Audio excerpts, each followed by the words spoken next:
Welcome to BIBO Weekly. I'm Tracy S. Campbell. Today, we have a very special episode of BIBO Weekly.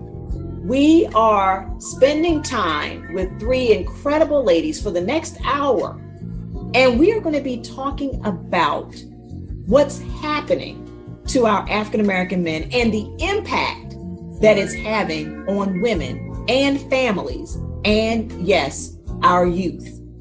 The ladies joining me today come from various walks of life, and all of them, from community activism to nonprofit work, are doing their part to help our community and to help others who are struggling during this very emotional and challenging time. So we're going to delve into that conversation today. Now, if you want to find out more about this programming and how you can stay connected to us, well, it's really easy. If you're on Facebook, you can find us at be.bibo. That is our Facebook group. You can also find us on our page, BIBO Weekly Facebook page. And if you're on Instagram, make sure you check us out at BIBO Weekly, and make sure you check out upcoming episodes or excerpts from episodes on IGTV. We're also on the Rewind Network, REEWIND, on Roku, and their website, REEWIND.live. And I definitely want to thank those of you who watch us on Comcast 190 in select cities. We appreciate your support as well. Now, without further ado, let's join the conversation that I had with these three incredible ladies as we again discuss the plight, the challenges, the injustice that is currently going on in the African American community against our Black men and its effect, yes, on us ladies. These incredible ladies I'm about to introduce you to. First up, we have an incredible woman who is a spiritual leader in her community. She is the founder of Gold Rush Women's Conference. Now, it's an annual conference that's over 13 years old, and it's in the business of helping women to define their purpose and to give them the tools to step into that purpose and develop inner strength. And on top of that, everyone, she is the proud mom of actor Sharif Atkins, and I'm sure you've seen him on hit shows such as ER, The Good Wife, White Collar, and more. It's truly my pleasure to introduce you to Reverend Jacqueline Trish Atkins. Thank you so much for being here. Thank you. Thank you for letting me join this esteemed group. Well, I am looking forward to your contributions today. Thank you so much again, Reverend Jackie. Next, we have another incredible woman here. She is the founder and executive director of the Girls Like Me Project. Now, this much needed organization focuses on the mental health and self-esteem of young African American women, especially given the fact that oftentimes they're seeing negative images of themselves in today's media. She is also an expert in the digital storytelling space, and she is a prolific speaker, the amazing Lakeisha Gray Sewell. Hey there, Lakeisha. It's always a pleasure joining BIBO Weekly. Thank you for having me back. Of course, love that you're here and looking forward to what you have to share with us tonight. And everyone, another incredible woman. Now, this is a woman who I'm going to call her a true survivor. She is a survivor of abuse. She is a survivor of incarceration. And now she is giving back to others through her project, Giving Others Dreams, where she is helping those who were also incarcerated, help them do better and be better through mental health workshops. She is also a community activist as well, the amazing Celia Colon. Thank you so much for being here. Honored and pleasure to be here to be on this show with all these amazing women. Well, we're glad to have you, and thank you for all the work that you do every day out there in the community. I know it's a lot. Yes, it could be a little overwhelming at times, especially during these times. So I'm glad we're having this conversation. I can imagine. So thank you so much for your time. So we're going to jump right into it. And again, we're talking about the effects of what's happening to our African-American men on the women, on the families, on the youth. And ladies, I'm going to start with, I guess, to set the tone for today's conversation. Yes, we've lost a lot of men, a lot of African-American men to senseless killings lately, but we've also lost women and young women that had promising careers ahead of them. Just a few years ago, Sandra Bland, I'm sure many of you remember that story. She was only 28 years old when she committed suicide in jail as a result of a traffic stop gone wrong and the wrong procedures being followed while she was incarcerated. She decided to take her own life. There was a Tatiana Jefferson just last year at the age of 28. She was home babysitting. She was a pre-med student and she was shot through a back window of her own home, and she did absolutely nothing to deserve that. And then just of March of this year, we lost Breonna Taylor, another promising medical professional who was asleep in her bed when the police issued a no-knock warrant to the wrong house. Shots were fired. She was shot 8 times and lost her life. Again, 28 years old. Ladies, in hearing these stories, I want to check in with each of you, your thoughts, and how is this affecting the communities that you serve? Reverend Jackie, I'm going to start with you. In hearing this, and not only these stories, but what's happening with the men in our community right now, how is this affecting those that you serve? You really have, I would say, 3 points that come into play: either fear, all-consuming anger, or just total hatred and giving up. Yeah. And it's really important that not either one of those takes over. You process through your feelings. Always process, acknowledge and process your feelings of fear, whether or anger or hatred, process through them. But it's important, and as I've been doing a lot of counseling during this season. It's important that you help the women who I've talked to come to a point of, here are the set of facts, let your feelings flow, and then move on. Let's see, what are you going to do? What is one thing that you can do that will make a difference going forward? And that, I think, has been something that we as a people of color, have had to deal with, because this is not new.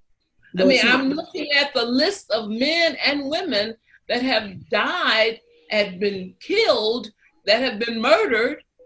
And I think about, oh my God, when I was a little kid, and I remember Emmett Till, I mean, it scared me to death.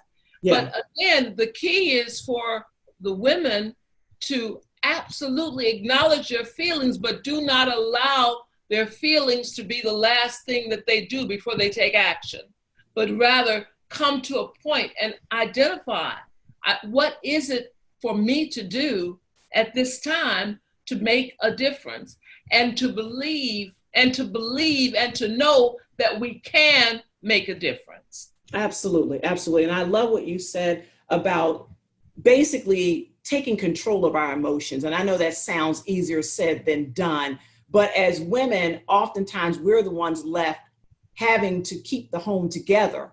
Mm-hmm. And in light of losing our men, that's exactly what we're called upon to do right now, more than ever. More than ever. Yeah. So it is what we're called upon to do. And I am not suggesting that it's done lightly. I am not suggesting that it's easy, but I am saying to you that unless you do that, your next steps, your next actions, your next plans, will they be a detriment to your cause, or will they actually enhance and create steps for us to make a change? Absolutely. Absolutely. I thank you for that. And I think that's something that's sage advice that, again, we're speaking directly to you ladies out there. It's not easy. We know that, but it's imperative that we follow what Reverend Jackie is giving us tonight and try to be that stronghold in our households right now. Lakeisha, I want to check in with you because speaking of being strong, speaking of putting down a foundation of strength and support, you're dealing with a population of young ladies that are growing up in this time where they're seeing their dads or their brothers or someone that looks like their dad or brother being shot and killed. What are they saying to you, and how are you trying to help them adjust during this time? Well, the first thing is, because we deal with media and that's our training, we first absolutely make sure that the news that they're getting, that they understand the context, who's providing this news story of these murders, and how they're shaping the story. For instance, Sandra Bland, the news media and those who would say that she committed suicide when it is arguable that Sandra Bland was murdered in her cell. And right. So we have to make sure that they understand media sources, who's telling the story and to what benefit. Oftentimes, it's not just their brother and uncles and fathers, Tracy. The unfortunate thing is a lot of times it's their boyfriend, and they're sitting right in the car beside them as the boyfriend is murdered, or they're sitting, or sitting on the corner when their boyfriend is harassed or has a gun up to his head by a police officer. So she's traumatized by seeing it as well, right? And then not having that person with her. There's been several instances of that. And I even think of, I have a son and a daughter. And so I think of the many times that my daughter is re-traumatized because if she's riding with her father, as we have often done, and he's been pulled over, as it has happened, I can't count how many times it's happened, and he's had to be taken out of a car or told to get out of a car and taken away from where we can see him. Or what happened recently with her being at work and her brother is the one to pick her up, and have him having to call back home to say somebody, the police have stopped us. So what we tell them is, first and foremost, that they cannot be anybody's hero. That's not their role. That's not their responsibility. Their responsibility is to always find a calmness in themselves, and to have the frame of mind that tomorrow is coming. And so what happens tomorrow after this grief, after this trauma, what happens? And for me, what we teach is tomorrow, have the story, have the documentation.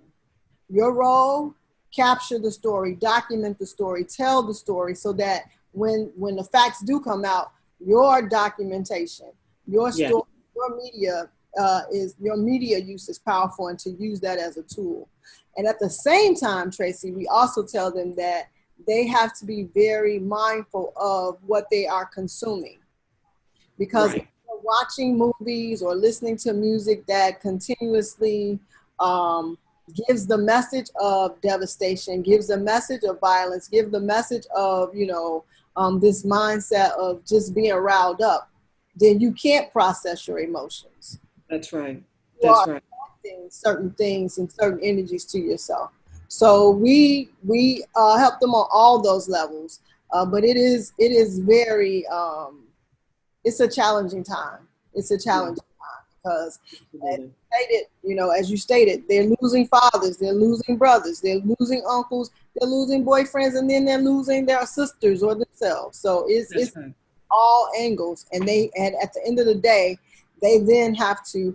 I think of Miss Diamond, who was sitting in the car with Philando Castile. Yeah. Yes. When he was murdered in Milwaukee.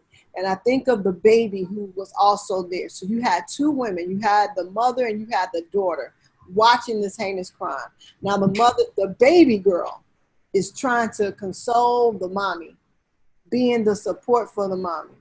Now, how can you, this raised Black girl magic, how is she supposed to raise her daughter with that trauma hanging over both of their heads? Which she may carry with her the rest of her days. Exactly. Yes. Those 2 generations impacted. Yes. It is a lot to bear, and it takes it's more than the work that I do. I will never say that what we do can address that kind of trauma. And that is why for all of us, even the men, you have to have that clinician, that mental health expert, because this pain is deep, it's visceral, and it's genetic, right? Absolutely. Reverend Jackie, I saw you wanting to jump in. I just really wanted to say what Lakeisha said, that we've had a challenge sometimes thinking of counseling, of psychological counseling. And in fact, we need to do that so that we can move on in a healthy state. We have had so much trauma on us as a people that's really required. And the other is, I love the informing. You know, my children, I have a son and daughter. Yes. Both my husband and I were attorneys. That's what we did. My husband's a judge now. We had to say, that's not what you say when you're stopped. When you're stopped, you are absolutely quiet and you listen and you follow directions, and that's what you do. And so informing, as Lakeisha was... I hope that you are enjoying the conversation today on the virtual couch all around how what's happening to the African American man is impacting the women, the families, the youth.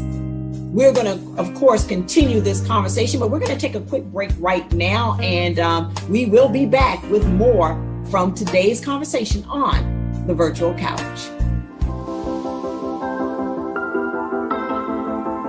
I joined as possible because of the collaborative benefits of joining a mastermind and how we help and develop each other's businesses. The thing she showed me the most, not just why you want it, but like visualizing it. I've learned so much about financial goal setting and how to properly plan your business. And now I'm leaving with a whole new different concept. Here, we were able to talk to each other about how to get over those hurdles, which was really nice. Coronavirus, to the stay-at-home orders, to the riots, the world feels like it's turned upside down, and that can be especially stressful for mothers. So let's meet some moms who are finding ways to cope with the pandemic blues.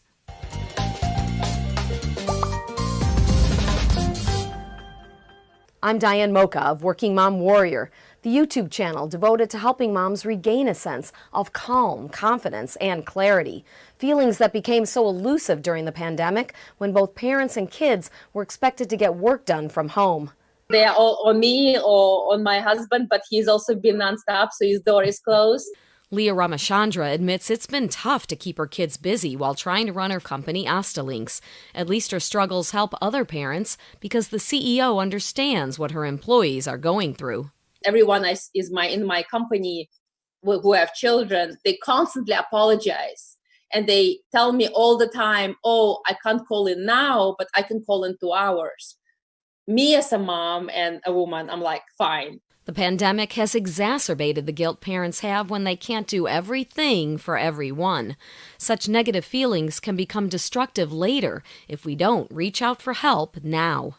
Because if you're going that guilt spiral, then who knows, you can get depression, anxiety, everything else. And it can be even more stressful for parents who cannot work from home.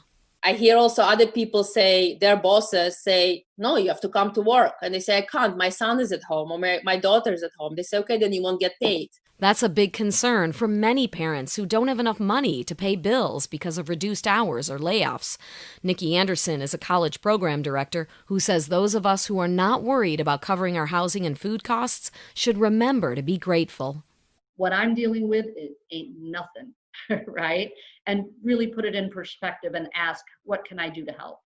Offering to give back to the community can boost our mood at a time when so many of us are facing emotional challenges because of the isolation of sheltering in place. Not seeing somebody, having coffee with someone, hugging someone, giving a handshake, and then being stuck in cooped up at home. Many parents are also discouraged that their health is suffering.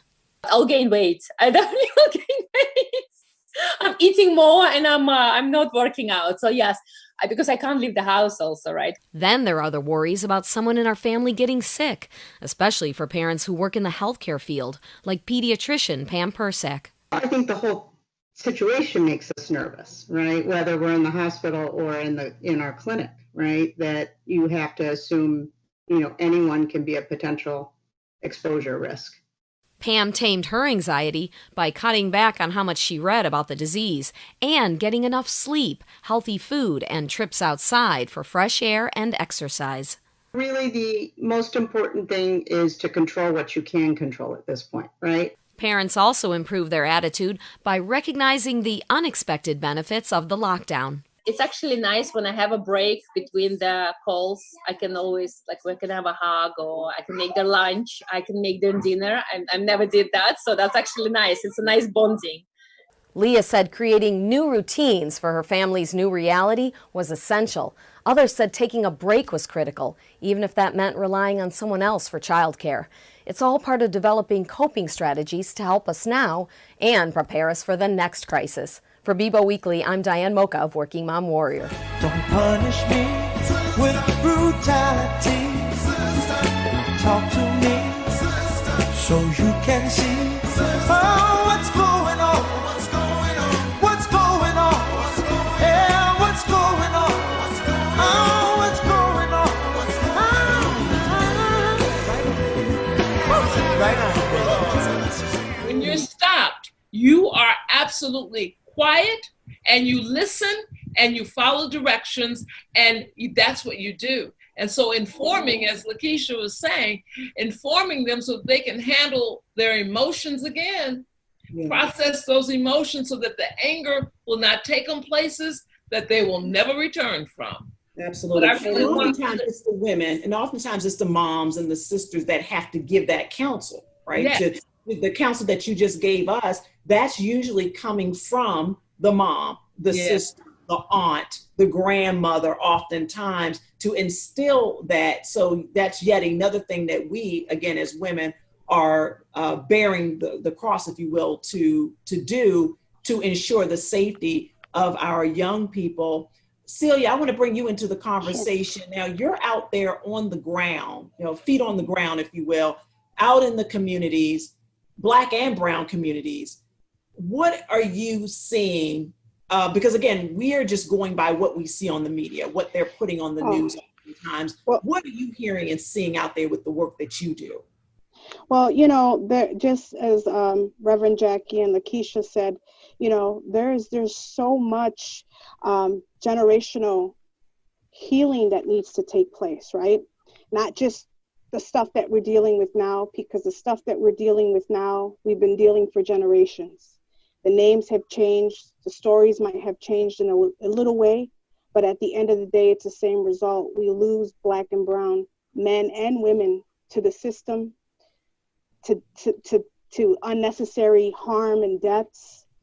And it's traumatizing. It's so traumatizing that our young people out here are so full of hurt and anger and anguish. They've had so many people that they love die. And we've never get the results that we need. We never get true justice, because at the end of the day, the government that exists doesn't represent the United States the way it is today. That's correct. A lot of media, the media really, really has the biggest responsibility of feeding the violence and fueling the fire. The media, social media, all of these elements that are usually used to promote evil. They don't promote the good that was done. Yesterday in my community, I live in a Black and brown community. There's no way my community right now, supposedly, there is race wars going on because of certain ignorant individuals that are evil and committing crimes and doing heinous things to innocent people on both sides of the fence.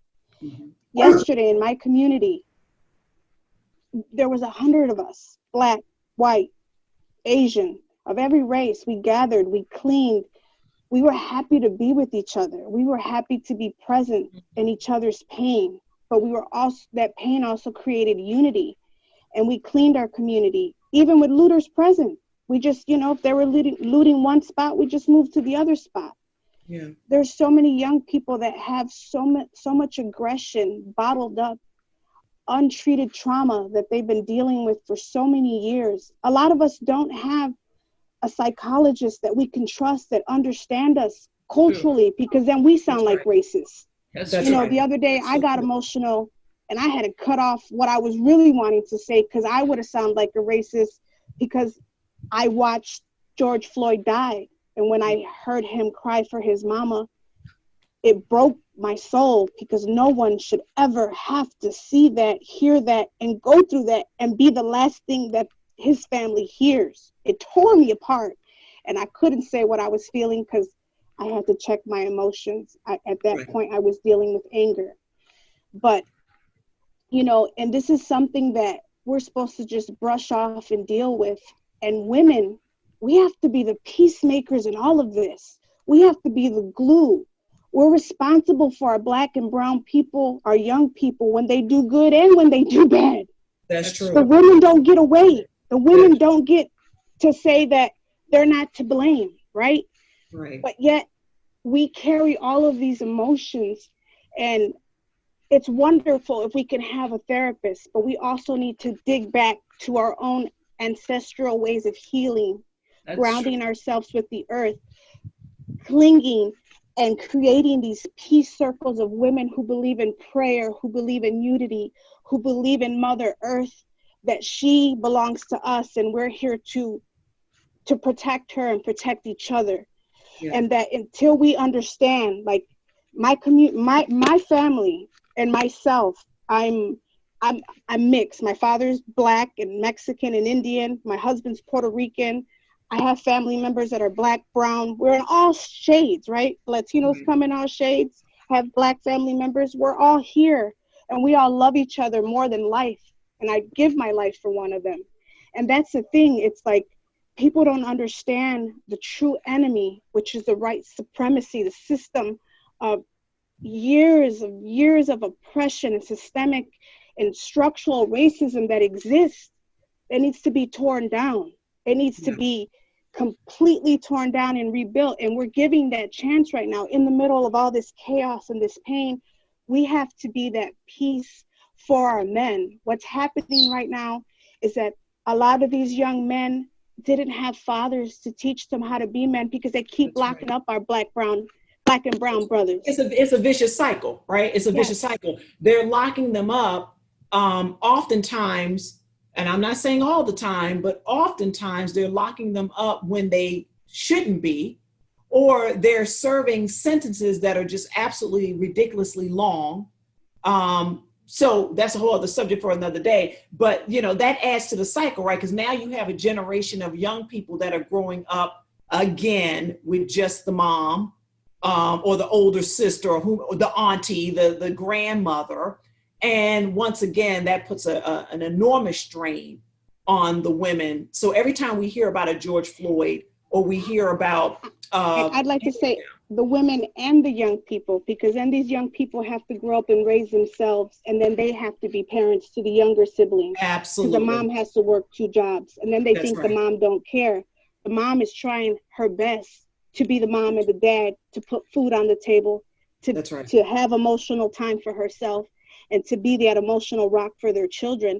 Absolutely. And that's hard. Yeah, it is hard.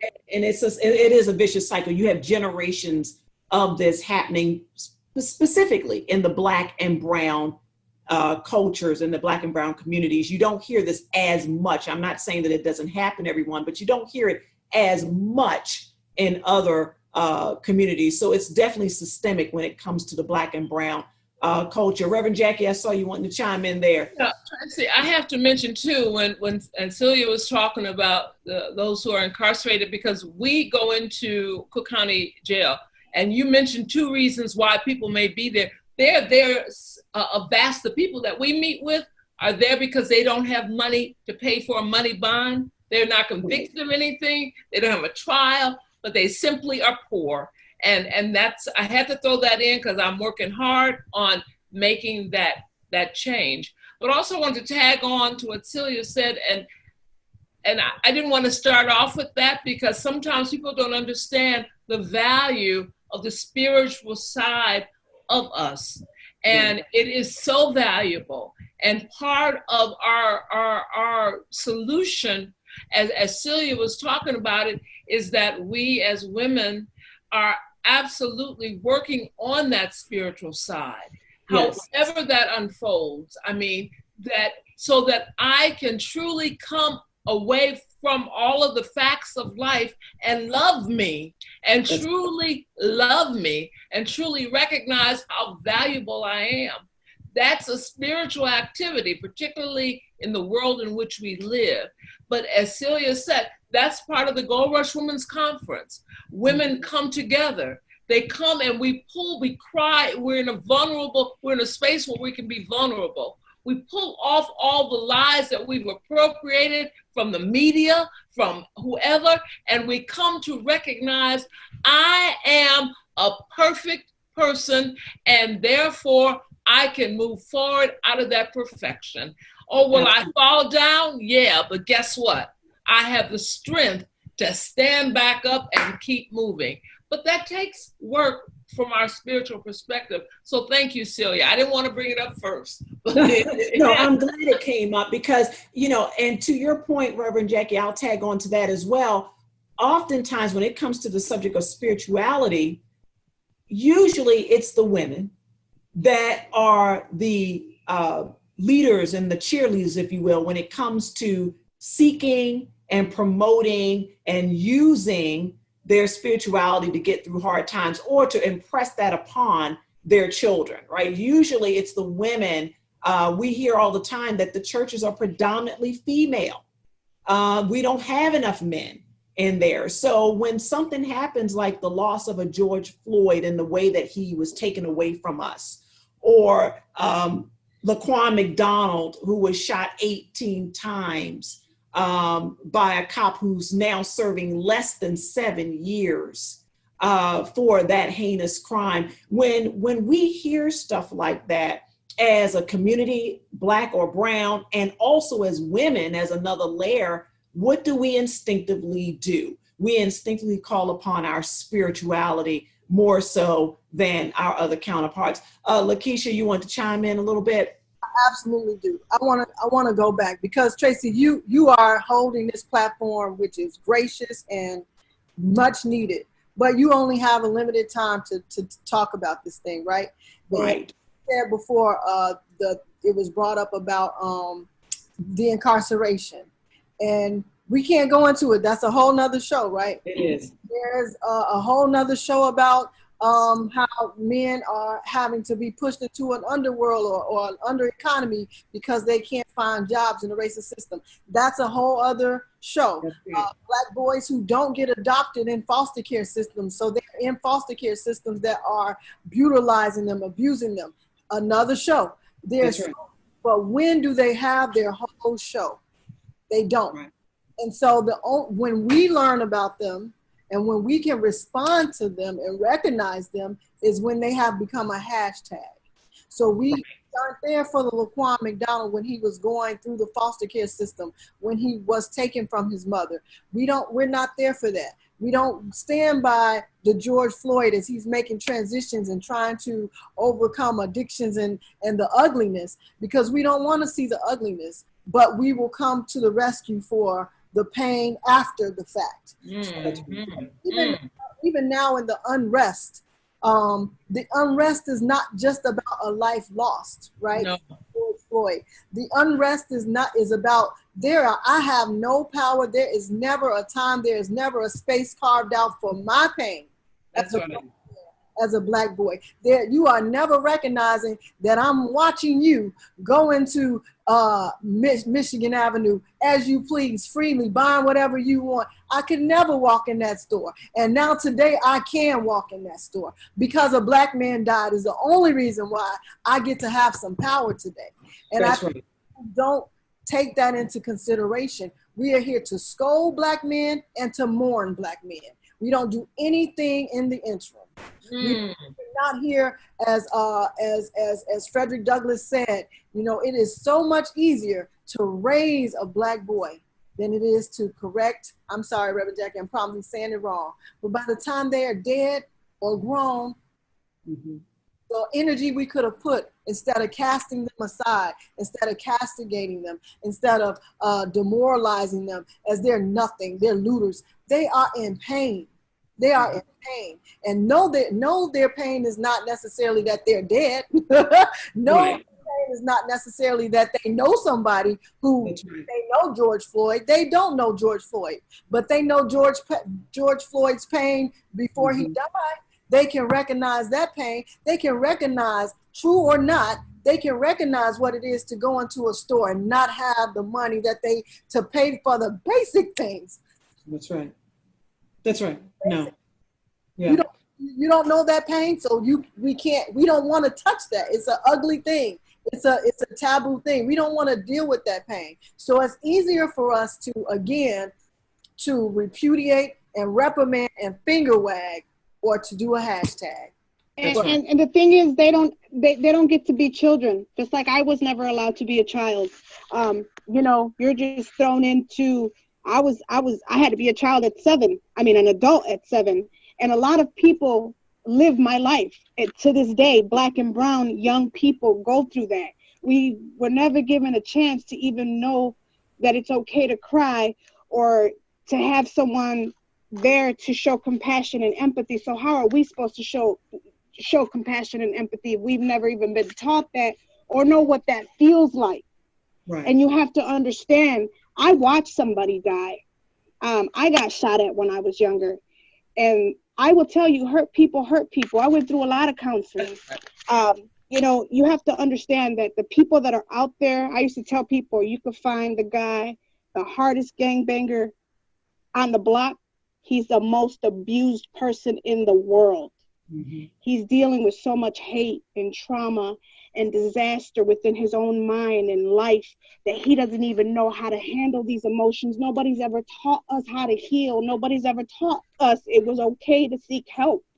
That's right. And there's so many young people that I could think about that they watch their friends get killed, and then they got to go to school the next day, and then the teacher wants to kick them out because they're not participating, or they're not raising their hand, or they're not asking questions, and never once do they ask them what's going on with them. How do you feel? That's right. What's going on in your family? Yeah. There's a stereotype that's just perpetuated, and it's, you know, if you're a Black man, automatically you're distrusted. If you're a Black man, automatically, you know, there is this box that you're put in.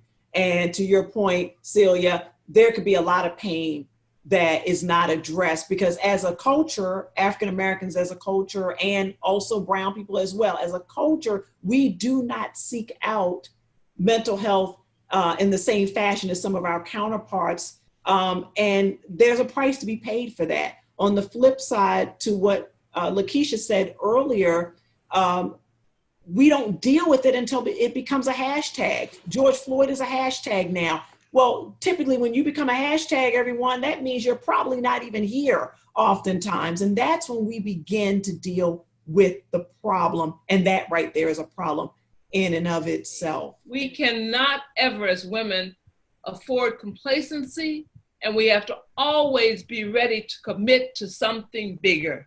That's right. It just is just that hard. It's never, ever complete. And we need to know that, because as Celia said, it goes back too many centuries, and it's too ingrained, as Lakeisha said, in our DNA. Complacency is not an option. Comfort is not an option. And not committing to something bigger is not an option. Absolutely. I could not agree more. Everyone, as you can see, we have a very passionate panel here today. And I hope that what we said thus far resonates with you or resonates with someone that you love, because this is the kind of conversations that we should be having in our households. And more than ever right now, with what's going on in the world, not just in this city, worldwide, this is affecting everyone. So I really hope that you're taking to heart what these incredible ladies are saying here this evening on the virtual couch. We're going to bring you more, of course, right here when we come back.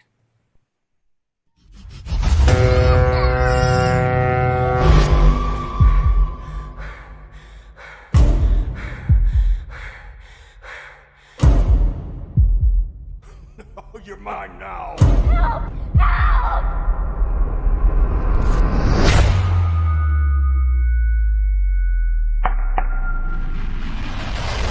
I'm going to find out everything that happened. This is my better half, Kate. Don Brewer.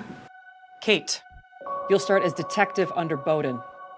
Welcome to the dark side. Trust me, this one has put all the work in. 2 detectives under one roof, things could get messy. Only if you let it.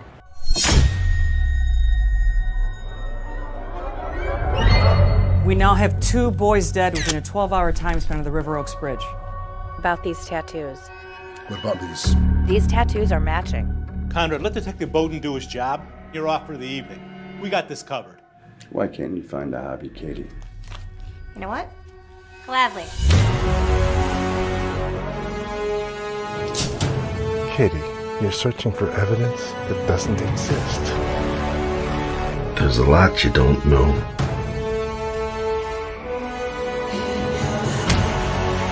It's almost as if someone doesn't want me to become detective.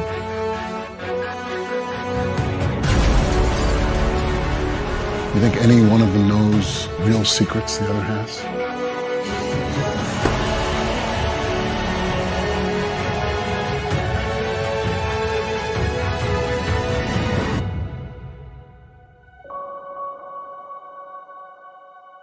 It's not me. But just because someone is kind-hearted, it doesn't mean that they're not capable of violence.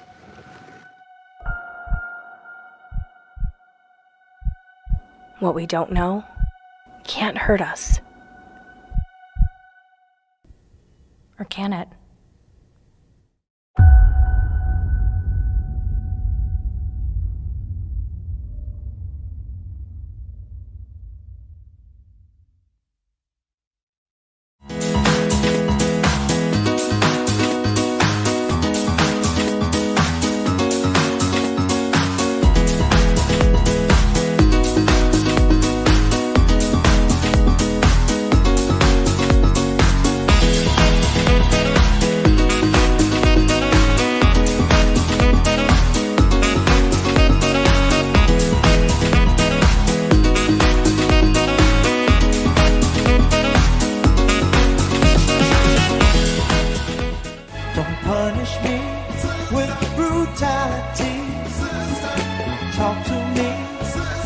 so you can see what's going on, what's going on, yeah, what's going on, what's going on, right on. Everyone, welcome back to the virtual couch. Today, we have these incredible ladies joining me, and we're talking about, again, the plight of the African-American male, the effect that it's having, not just on them, but also on the women that are in their lives, their mothers, their daughters, their sisters, their grandmothers. And we're having a really great conversation around some of the issues that cause us to end up in this situation, not dealing with emotional and mental health, waiting until someone is, yes, a hashtag before we do something about it as a community, and the role of women in being a source of strength and comfort to the men in our lives. And we want to do that while they're young, if we can. We want to start there and not wait until it's too late. I wish I had more time to spend with these incredible ladies here today, but for now, we are going to wrap things up. And I want to give each of these ladies a chance, just a couple minutes, to share some final thoughts on this subject And we're going to go around our virtual living room here, and I'm going to get started with Celia. Thank you again for being here with us today. We don't have a lot of time, so I'm going to just ask you really quickly to share anything that you want to impart on everyone before we wrap up here today. I just want to say thank you for having me. I also want to say thank you to these amazing, wonderful warriors here that always share love and light everywhere they go. I'm so grateful to have them in my life. I just want people to really, really be okay with processing their emotions, sitting in their pain and acknowledging it and understanding it. And before, you know, and look for a group of support, whatever that support looks like for you, spiritually, mentally, emotionally. We need that right now. Yes, we do. Wrap yourself up with a group, a praying group, a group that's fighting for peace, a group that's taking action towards rebuilding and moving forward and creating legislative change, I can't even talk right now. I apologize, but legislative change and policy work, because, you know, we can go out there and share our voices and share our anger and let out our steam and pain and however way we choose. But until we get in that White House and change what's happening in the government, we will be continuing to have these conversations. What has happened in the 1960s, it's happening all over again. It's all a part of the government's plan, and people just need to wake up and realize who the real enemy is. This is a spiritual war, and we're going to win, because there's too many praying mothers and sisters that love this earth and love each other, and love will win. Lead with love. I love it. Thank you so much, Celia. Thank you so much for being so transparent and sharing your thoughts and feelings with us. I know it will help and definitely help a woman out there that's suffering right now as a result of what's going on. Reverend Jackie, I want to check in with you. Anything that you want to leave us with for today? I want to say, take care of yourself spiritually so you can tap into the love for yourself. And out of that, demand in a responsible and effective way that those who work with you and the world respect you. Do it in a constructive fashion.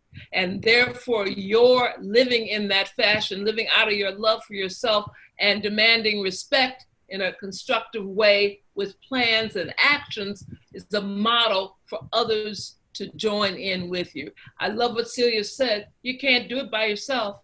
It requires identifying those others who are of like mind, who are working hard to love themselves, working hard to responsibly demand respect for themselves, and working hard to make plans and actions that will lead them to where they want to end up.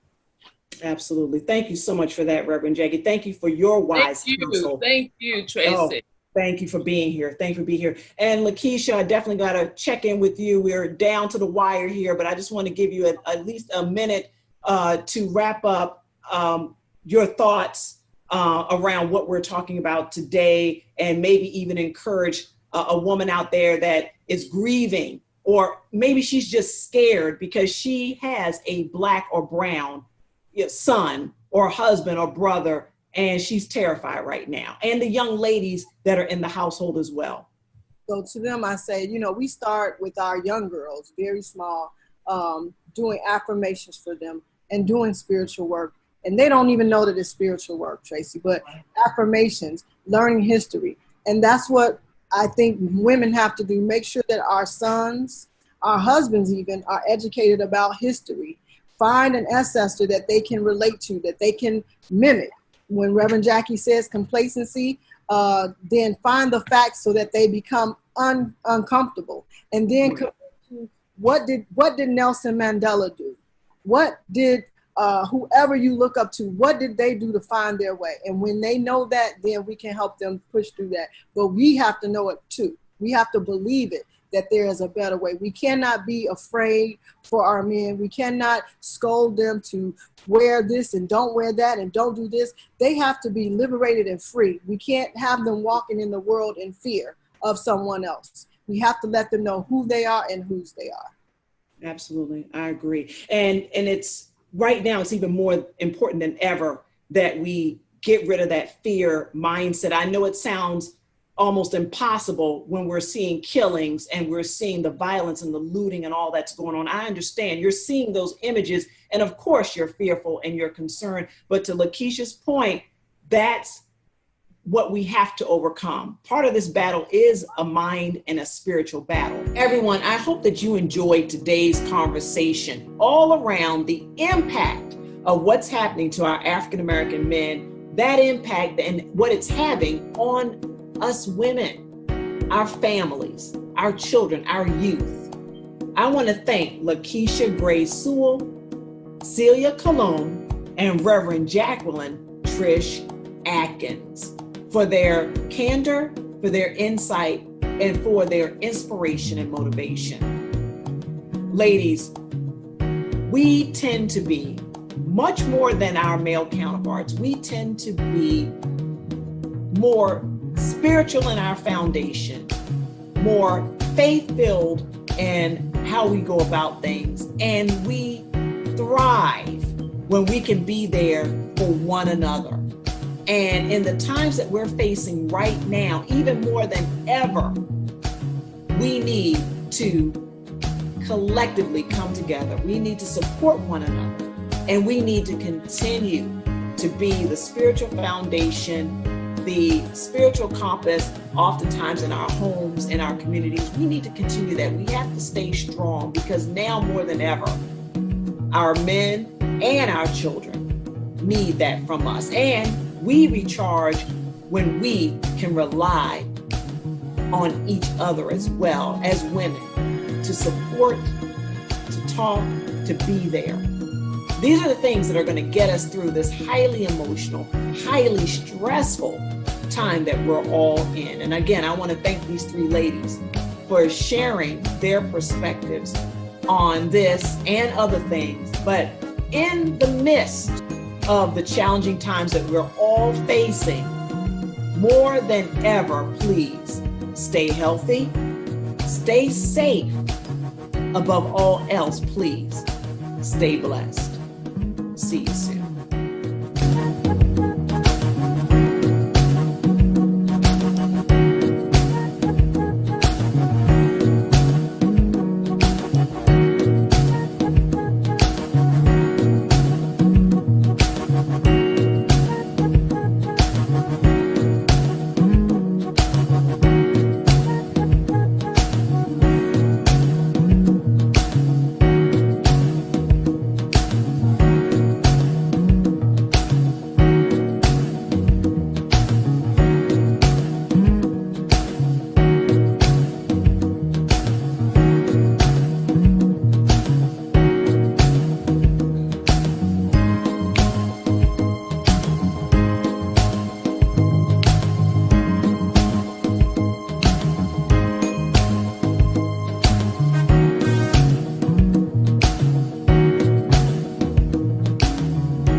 Welcome to BIBO Weekly.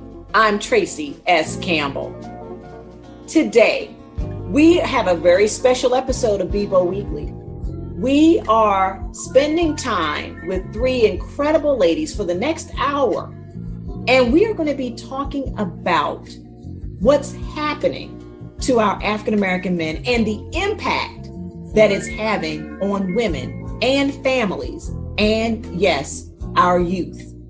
The ladies joining me today come from various walks of life, and all of them, from community activism to nonprofit work, are doing their part to help our community and to help others who are struggling during this very emotional and challenging time. So we're going to delve into that conversation today.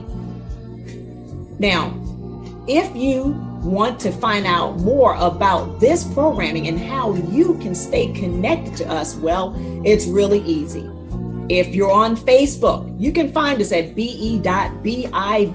That is our Facebook group. You can also find us on our page, BIBO Weekly Facebook page. And if you're on Instagram, make sure you check us out at BIBO Weekly, and make sure you check out upcoming episodes or excerpts from episodes on IGTV. We're also on the Rewind Network, REEWIND, on Roku, and their website, REEWIND.live. And I definitely want to thank those of you who watch us on Comcast 190 in select cities. We appreciate your support as well. Now, without further ado, let's join the conversation that I had with these three incredible ladies as we again discuss the plight, the challenges, the injustice that is currently going on in the African American community against our Black men and its effect, yes, on us ladies. These incredible ladies I'm about to introduce you to. First up, we have an incredible woman who is a spiritual leader in her community. She is the founder of Gold Rush Women's Conference. Now, it's an annual conference that's over 13 years old, and it's in the business of helping women to define their purpose and to give them the tools to step into that purpose and develop inner strength. And on top of that, everyone, she is the proud mom of actor Sharif Atkins, and I'm sure you've seen him on hit shows such as ER, The Good Wife, White Collar, and more. It's truly my pleasure to introduce you to Reverend Jacqueline Trish Atkins. Thank you so much for being here. Thank you. Thank you for letting me join this esteemed group. Well, I am looking forward to your contributions today. Thank you so much again, Reverend Jackie. Next, we have another incredible woman here. She is the founder and executive director of the Girls Like Me Project. Now, this much needed organization focuses on the mental health and self-esteem of young African American women, especially given the fact that oftentimes they're seeing negative images of themselves in today's media. She is also an expert in the digital storytelling space, and she is a prolific speaker, the amazing Lakeisha Gray Sewell. Hey there, Lakeisha. It's always a pleasure joining BIBO Weekly. Thank you for having me back. Of course, love that you're here and looking forward to what you have to share with us tonight. And everyone, another incredible woman. Now, this is a woman who I'm going to call her a true survivor. She is a survivor of abuse. She is a survivor of incarceration. And now she is giving back to others through her project, Giving Others Dreams, where she is helping those who were also incarcerated, help them do better and be better through mental health workshops. She is also a community activist as well, the amazing Celia Colon. Thank you so much for being here. Honored and pleasure to be here to be on this show with all these amazing women. Well, we're glad to have you, and thank you for all the work that you do every day out there in the community. I know it's a lot. Yes, it could be a little overwhelming at times, especially during these times. So I'm glad we're having this conversation. I can imagine. So thank you so much for your time. So we're going to jump right into it. And again, we're talking about the effects of what's happening to our African-American men on the women, on the families, on the youth. And ladies, I'm going to start with, I guess, to set the tone for today's conversation. Yes, we've lost a lot of men, a lot of African-American men to senseless killings lately, but we've also lost women and young women that had promising careers ahead of them. Just a few years ago, Sandra Bland, I'm sure many of you remember that story. She was only 28 years old when she committed suicide in jail as a result of a traffic stop gone wrong.